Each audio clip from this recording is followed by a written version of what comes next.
నమస్కారం. వనవానికి స్వాగతం. ఈరోజు వార్తలలోని ముఖ్యాంశాలు.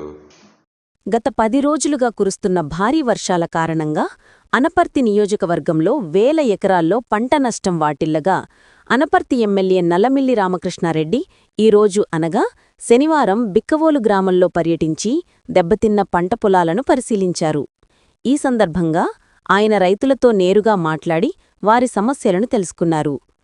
ఈ సందర్భంగా ఆయన మాట్లాడుతూ గత వారం రోజులుగా కురుస్తున్న భారీ వర్షాల వల్ల కోతకు వచ్చిన దాదాపు 10,000 ఎకరాల పంట పూర్తిగా నీట మునిగి ధ్వంసమయ్యిందని, జిల్లాలో పంట నష్టం అంచనా వేయడానికి ప్రాథమికంగా రైతులతో మాట్లాడి వారి సమస్యలను తెలుసుకోవడం జరిగిందని ఆయన పేర్కొన్నారు.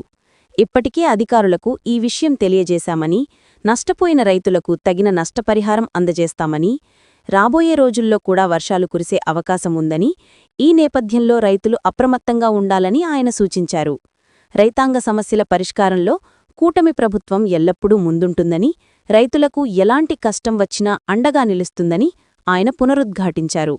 ఈ కార్యక్రమంలో తహసీల్దార్ కృష్ణ, ఎస్ఐ రవిచంద్ర, అనపర్తి ఏడీ బివి కృష్ణ, బిక్కవోలు మండలం వ్యవసాయ అధికారి ఎం శామ్యూల్ జాన్, వ్యవసాయ శాఖ సిబ్బంది, కూటమి నాయకులు పాలచెర్ల చిట్టిబాబు చౌదరి, గొర్రెల త్రిమూర్తులు, పల్లెవాసు తదితర నాయకులు, రైతులు పాల్గొన్నారు.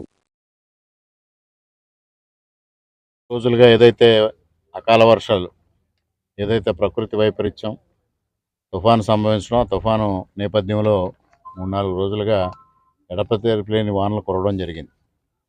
ఆ నేపథ్యంలో వరుస తుఫాన్లు ఇవాళ రాష్ట్రాన్ని చుట్టుముట్టిన పరిస్థితి చూస్తూ ఉన్నాం. బే ఆఫ్ బెంగాల్లో వరుస తుఫాన్లు రావడం, దానివల్ల రైతాంగం పంట చేతికి వచ్చే దశలో, ముఖ్యంగా ఇవాళ బిక్కవోలు మండలంలో అయితే ఒక 20 రోజుల్లో ఇక్కడ పంట చేతికి వచ్చే పరిస్థితి ఉంది.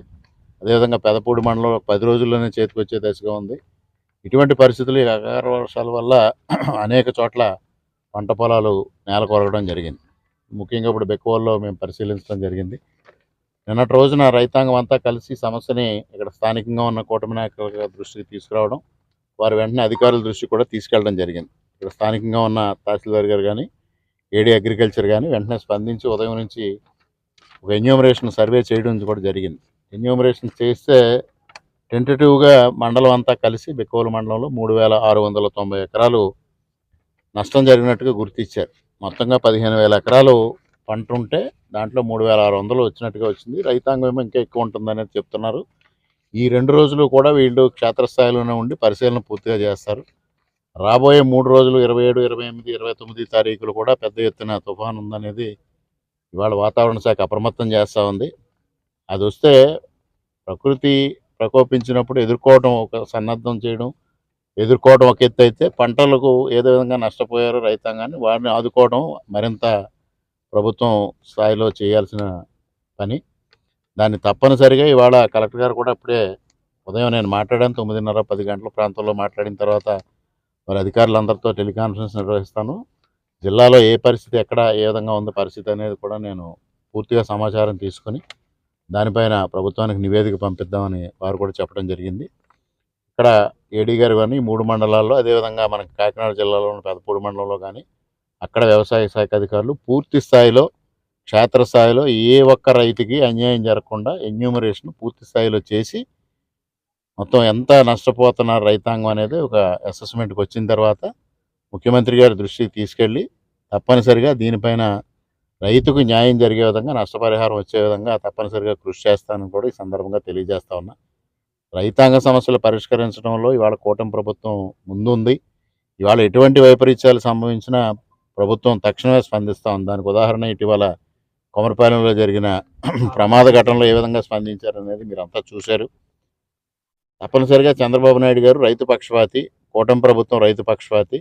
తప్పనిసరిగా రైతులకు న్యాయం చేసే విధంగా నేను చర్యలు తీసుకుంటామని సందర్భంగా రైతులందరికీ సంపూర్ణమైన హామీ ఇస్తూ ఇవాళ ఈ 3 రోజులు వేచి చూడాల్సిన పరిస్థితి వచ్చింది. క్షణక్షణం భయానక వాతావరణంతో రైతులు కాలం గడపాల్సిన పరిస్థితి ఏర్పడింది. తప్పనిసరిగా రైతులకి ప్రభుత్వం భరోసాగా ఉంటుంది, భద్రత కల్పిస్తుంది అనేది ఈ సందర్భంగా తెలియజేస్తా ఉన్నా. మరి వ్యవసాయ శాఖ అధికారులు కానీ రైతాంగం కానీ చెప్పేది ఈ సంవత్సరం పంటలు బ్రహ్మాండంగా పండి అని చెప్తా ఉన్నారు. అటువంటి పరిస్థితుల్లో ప్రకృతి ఈ విధంగా ప్రకోపించడం అనేది దురదృష్టకరమైన దాన్ని ఎదుర్కోవడంలో రైతులకు సహాయం అందించడంలో కూటమి ప్రభుత్వం ముందుంటుందనేది మరొక మారు మీ అందరికీ విజ్ఞప్తి చేసుకుంటూ సెలవు తీసుకుంటున్నాను.